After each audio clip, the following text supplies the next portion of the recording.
What's up, guys? Hi, yo, welcome back to my channel, guys. I must say, if you are new here, please do the things, subscribe. This is Moments with Lavona Gure. Okay, so today we're gonna do story time, guys. Story time. I wasn't sure about this, but anyway, guys, get shy. But anyway, so this past weekend I went to a gathering. It was a group of ladies, like an intimate gathering. It's called the Church Girls, stuff like that. And they were interviewing one of the young ladies there. I think she's a young pastor's wife. But I kind of liked the way she described herself when they asked her. Because in the way she described herself, she didn't come forth and say, I'm a pastor's wife. And actually the people ask her, are you not a pastor's wife? She's like, no, you asked me who I am. You didn't ask me what I do, like my role. So I kind of like it. It's just out there. But anyway, this is beside the point. What I'm gonna talk about. So there's something that they ask her again about relationship, and she mentioned something like, of the 6 years that she dated her husband never slept with her. So as she was saying that there was a girl sitting next to me, and then she was like, that's not possible. Never. That's not possible. And me and the other girl, we looked at her, we're like, actually it is. It is possible. And it actually made me really sad to think we have people still in the body thinking celibacy or purity, it's not a possible thing, like it's not a thing. And it makes me sad that the culture outside has gotten into the church to be a norm as well in the church, which is really sad, which is really contrary to the word of God. And I thought, let me just share my story about celibacy, about purity. You must understand, guys, I grew up in church, and as a young person in church, the thing that we hear the most, well, that is back then, the way in our church were structured. Like the thing that we'll hear a lot, do not have sex, do not do this. Like, so I grew up with that thing, like, if there is anything that you shouldn't do in this Christian walk, that method is not have sex. That used to be my thinking.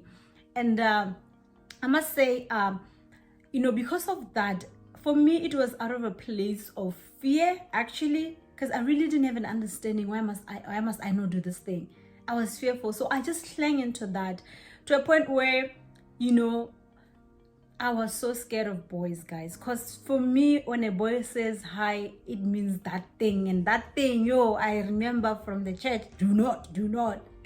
So I usually tell my husband that, my firstborn and some of the boyfriends that I had, actually, I was never like, I feel like I never 100% okay with I was never 100% okay with the relationship. I didn't say yes, like confidently, yes, I want to be your girlfriend, because I had that thing in mind. So many times you find that, guys, I was that girl who was like, I was not self-assertive, I was shy, I was timid. So I always tell him, I feel like the people had a relationship with me.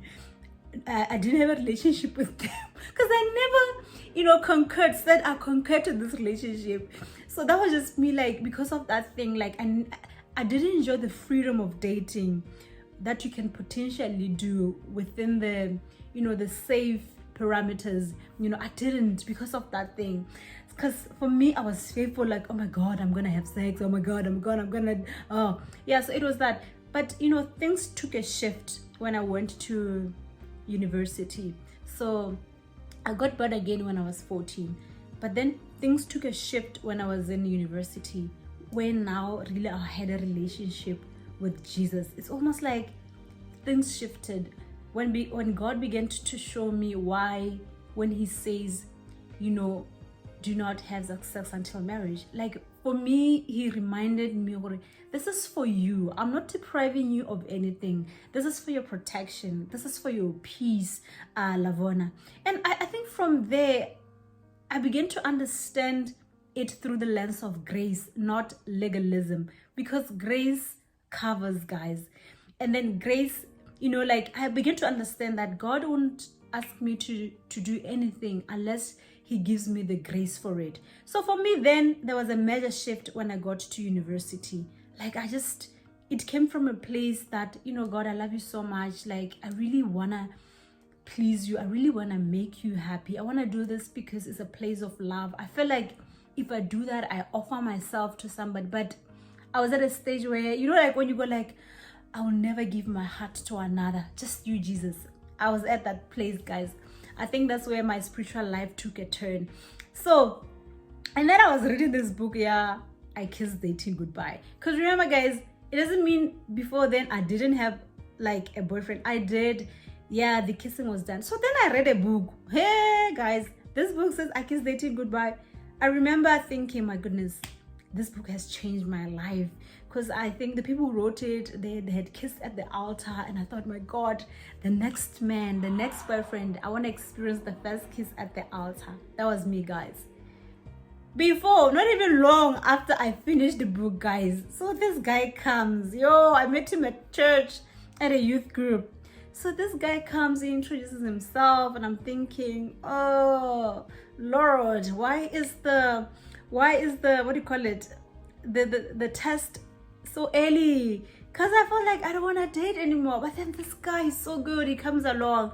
So I then said, okay, no, we need to have a talk, we need to establish boundaries. But at that time, guys, I was still that girl, had no boundaries, was shy, you know. I couldn't like come out forth and be assertive. This is what I want, this is not what I was not that girl. I was not. So he comes, you know, yeah, we did the dating, it was good. I felt like, yeah, okay, this is the guy. Hey, until one day, guys, it's like, let's go for a walk. Hey, guys, no, actually he said, let's go and read. Beware of them, the brothers who want to study with you guys. It's like, let's go and read. I was like, hey, used to reading classes. So this class was a block that was like far off. So you went there, we were reading. He comes, he initiates the kissing. Oh my goodness, I'm like, I don't want to do this, but my goodness, it's so good. Oh my gosh, of course we kissed. Oh my god, that was the first kiss, and I don't know how long it lasted, guys, but anyway, yeah, but that's beside the point. So now, of course, we just kissed. But now Sunday comes, I'm the girl, I'm at the altar. Father, forgive me. Father, forgive me. Jesus, forgive me. I promised you this. Okay, the girl she feels forgiven. Go back to school. Okay, we see the guy, the weekend he comes. Oh my goodness, the kissing starts again. Sunday I go again at the, guys, I'm that girl who I'm sure my pastor back then was just like, oh my goodness, is this girl in some kind of a deep type of bondage or what? So if they knew simply I went there because I kissed my boyfriend. I don't know, guys. I don't know if I was legalistic or just that my conviction were I don't know, my spiritual antennas were sensitive of conviction. I don't know, but that was just me. That was the girl. Like every Sunday without fail, you will know the boyfriend kissed her. Yeah, but you know, guys, like I said, I had a hard time just coming forth and say, you know what, this thing makes me really uncomfortable. I don't want to do this. So for the longest time, we were on and off with the kissing. It's not the sex, remember, there's no sex in it. So yeah, no, it's time for him to go abroad and my time to go abroad. I was like, God, you do miracles. You know what that meant for me? I was like, yes, finally, the kisses stopped without me having to say it, because now he's going abroad. We will date just like, you know, long distance. So yeah, and I felt like that was a good time for us, you know, where we talked a lot via Skype, because we already had a foundation back at home, you know. So in Skype there was no pressure of, you know, having to be physical and putting ourselves in that spot. So I really loved the times where we were apart. We dated a lot via Skype. We used to do dates via Skype. We talked a lot. We really connected, you know, spiritually, intellectually, emotionally. I felt like that's the best time we had apart, guys, dating. So now, yeah, there we are. It's after a year, maybe, doing the whole Skype thing. Now the holidays come, guys. Yo, the dynamics. He's coming to visit. Yo, oh, I think I'm the one that went first to visit him where he was studying. Yo, guys, where am I gonna sleep? So this time around, we say no. Okay, get me a place I can stay. Because you see, with us guys, we've always grown in this Christian community of accountability. But yo, guys, we were with people that took the accountability too far. So I remember when I visited my boyfriend, and then I was staying with the girls, like one of the girls that were from his church. Guys, so when he comes and visits and he gets in my room, so yeah, we just closed the door. Well, apparently we're not supposed to. So we just closed the door. My goodness, that girl will come and knock. Guys, what are you doing there? And I'm thinking, is it possible to have sex while people are in another room? Like, come on, we're just like talking. Like, that's how sincere we are. But my goodness, I remember, guys, they took the accountability too far, at least for me. For you guys who are worried about people just being accountable, you don't know what it is like. And I remember I went to his church where I visited him and we sat next to each other. Hey, the next thing the pastor calls him. He said, no, that's not your wife. Don't ever sit next to her in church. Guys, do you know what? I felt like some things can mess people up, even though we are thinking when we are sort of like doing it for our good. I was like, dude, I was not even thinking of anything. I'm just simply sitting next to him. Oh my goodness. I remember my husband left that church. That's how much he loved me. Please don't debate with that. So I remember he left the church because I remember we went to Wimpy with the pastor, and I don't know, was with the wife there, and we were sitting next to Wimpy, and my husband was holding my hand. He's like, no, that's not your wife. My husband was like, my time is up here. What are you talking about? I'm not doing anything. I've stopped the kissing thing, guys. You know, we're not doing anything. Yo. So he left the church. These are just some of our stories in terms of what celibacy is a journey. It's not the easiest, and it can't be done alone. It needs accountability.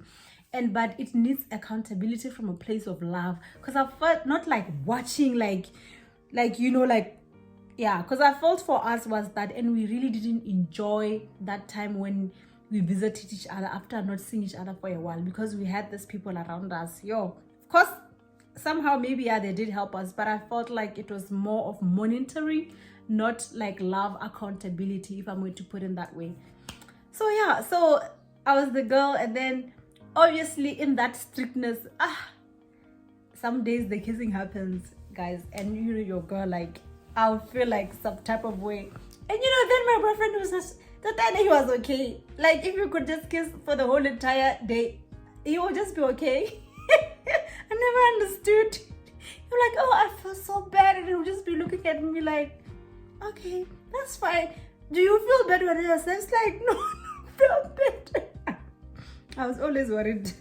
Can't even now you born again or what? But of course he was. It's just, I don't know. But it's like, but my intention is not to sleep with you. I just love you. My thing is physical. Like, I'm like, okay, maybe not the kiss. Yeah, we can do the hugging or the holding hands if your love language is physical and stuff. But anyway, yeah. So I think after 2 years, we just felt like, okay, no, man, our relationship has really grown. It has come to a place where we need to make like a commitment.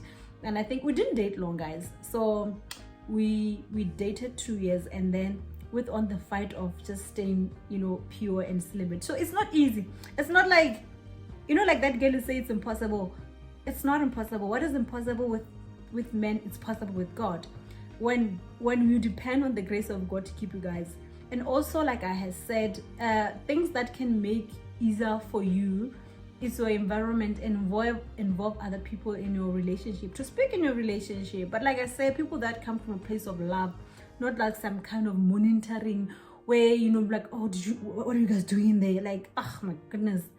I still remember those awful days. Wow. Maybe it helped. I don't know. Yeah.